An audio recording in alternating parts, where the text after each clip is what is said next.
Why make any health changes or changes in your diet if it's not going to make a difference in how you feel right now? That is a question that many people might wonder or ask. If I'm going to eat something now and not feel any different than if I eat something different, why should I change? And the answer is not only how you feel now, because not always will something you eat now determine your health immediately, but the real question is the future.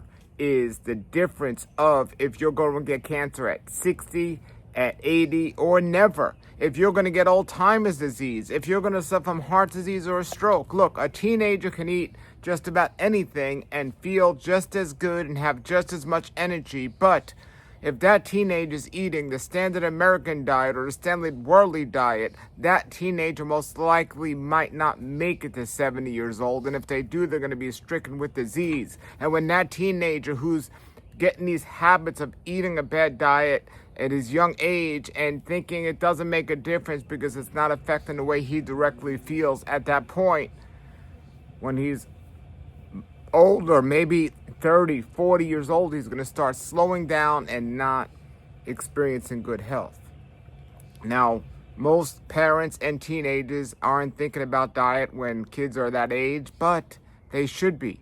They should be thinking about that even at a younger age. If you're a parent out there, you should be thinking about your children's age prior to them even being born, because there's proof now to suggest that even in the womb, when the baby's in the womb, or even prior to that, when the health of the mother and father has something to do with the baby's health in the future. But here you are watching, maybe you're 30, maybe you're 40, or maybe you're 50, and you realize what you're eating is affecting your health now. But even more important, you're getting closer to that age where people do suffer from disease, where people do actually die. So now you're getting more serious about what you're doing. Now you've created this habit of eating something that you've gotten so used to that you have to give it up. But then you hear my videos or somebody else's videos and you think, okay, I have to eat better. I have to add some healthy food to the diet. I always suggest fruits and vegetables, and I suggest sprouts and microgreens, and people might decide to add that. You might decide to add that. But here's the thing I want you to remember, and this is so important for everybody. Health doesn't begin with what you add to your diet. It begins with what you leave out.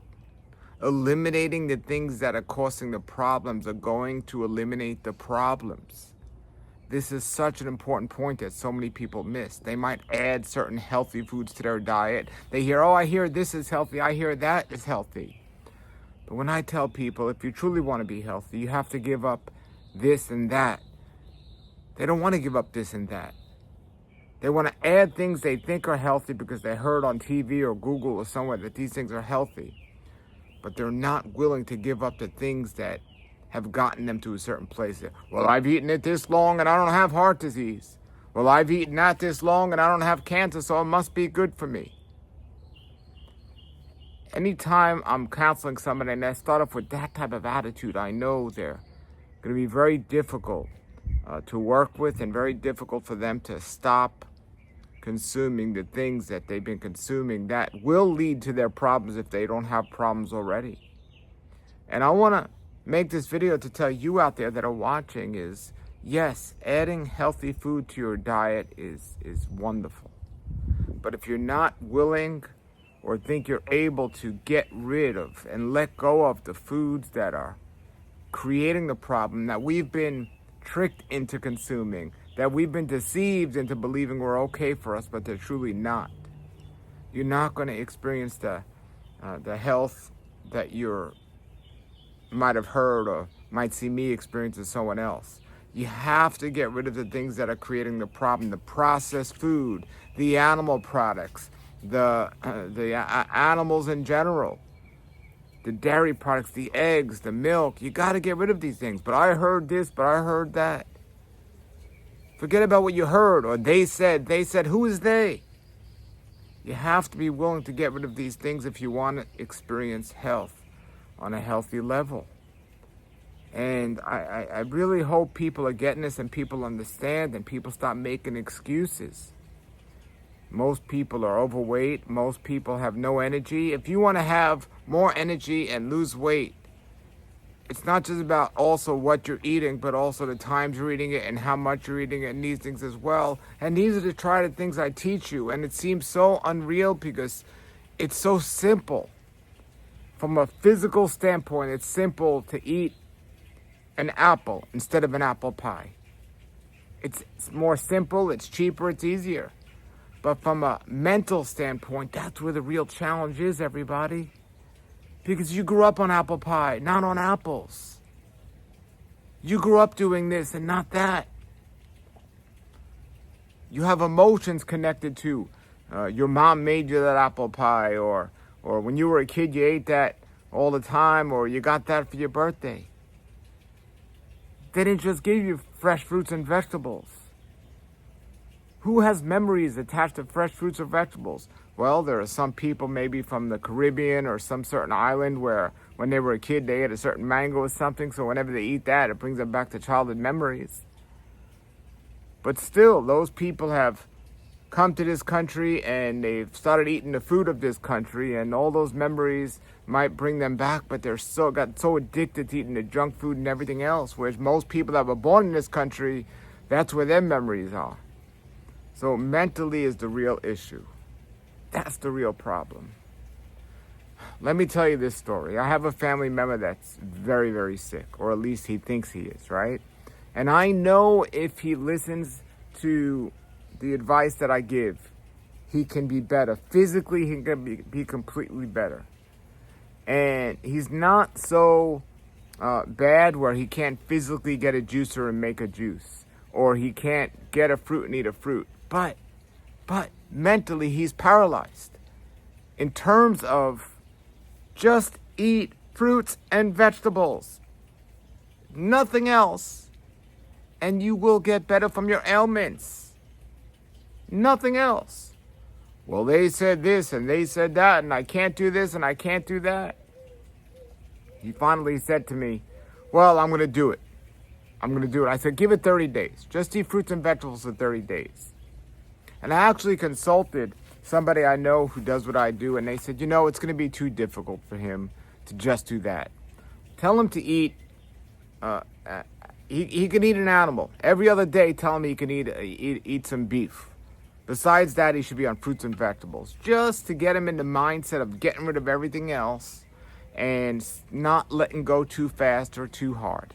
So I say to him, okay, you can eat beef every single day, every other day, but besides that, just fruits and vegetables, nothing else. Okay, so that's the realistic part of working with people where they're at. Most people aren't just going to switch completely, but get rid of the breads, the processed foods, the junk, and all this stuff. All right, so he calls me up. He says, I'm doing it. I want to do this some more. Can you bring me over some fresh fruit? So I bring him over some fresh fruit from my trees. I'm encouraged but not believing because I know the history. And I go over there and he says, well, he didn't even tell me. I found out he was eating pretty much everything. He was eating everything. He was eating bagels. He was eating bagels with cream cheese. He was eating bread. He was eating chicken and all these other things. He didn't change his diet at all, except add some fruits to his diet that I had brought him last time. And I said, why? What happened? You said you were doing this. You said you were willing to do this. And he started, well, I wasn't able to buy this, or I couldn't get to the store and get that, or they didn't have this. All the excuses. The reason why I'm sharing this story, folks, is because when people are mentally blocked from making these changes or overcoming these addictions, this is often where the excuses come in. So if you're on the side, my side, trying to help somebody, work with somebody, and you get the excuses, or if you're somebody on the other side making those excuses, there's an addiction to unhealthy food. And people actually love and identify the diseases more than they actually want to change their diet often, because they get special attention when they're sick or they have a disease that they don't get when they're healthy. And they get addicted to that as well, and that feeling and that treatment and everything else. Look, folks, you got to take responsibility into your own hands. Forget about people treating you nicely because you have a disease. Forget about the benefits and all this other stuff. Take your health in your own hands. Take responsibility in your own hands. And get rid of the things in your diet that are creating the problem. Stop making excuses. You know what they are. The coffee, the animal products, the breads, the processed foods, the eating late at night. Stop doing that. Physically, it's not difficult to do. Emotionally, I admit, it's a challenge for people because if you've been doing something for so long, you've created a place where you're used to doing these things, a habit, a comfort habit. Well, you got to step out of that comfort zone.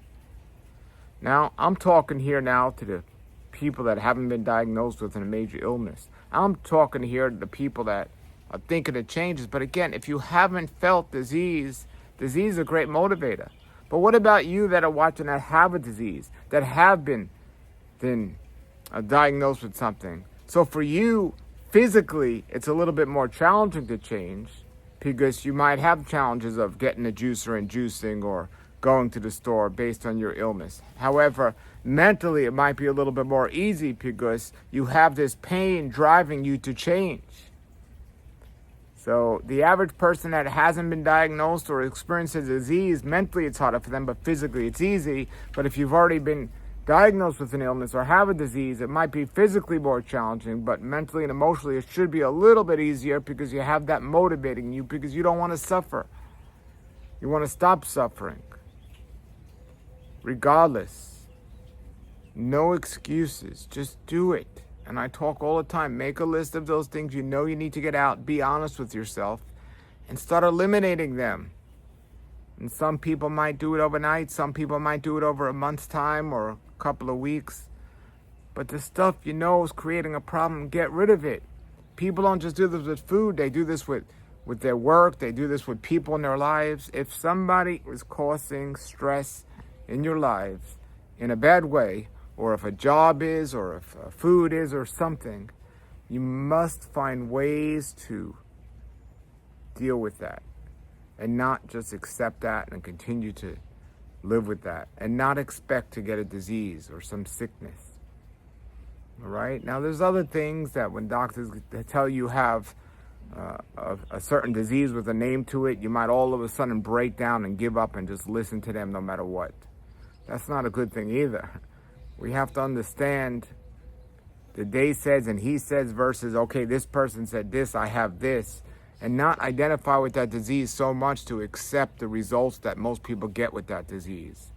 So if somebody's diagnosed with something and the common results are, well, the average person with this will live 5 years, don't accept that. Or the average person with this has disability, don't accept that. That average person is eating the standard American diet and they're doing the things that, taking the drugs and the medication to deal with their pain and doing all these things. So maybe that's true for those people, but you're going to be different. You're going to eliminate what's causing the problem and the problem's going to go away. So that's the message of this video, and I pray that people are serious about this because I know the body is amazing and you could overcome anything and everything. If you let the body do the job it was designed to do, that's by eliminating the things that it wasn't supposed to have. All right, everybody, put your comments and questions below. I pray this message is inspiring to you to make some change in your life. Thank you for watching. Have a great day and a great world life. Wealth, good for your health. This is the right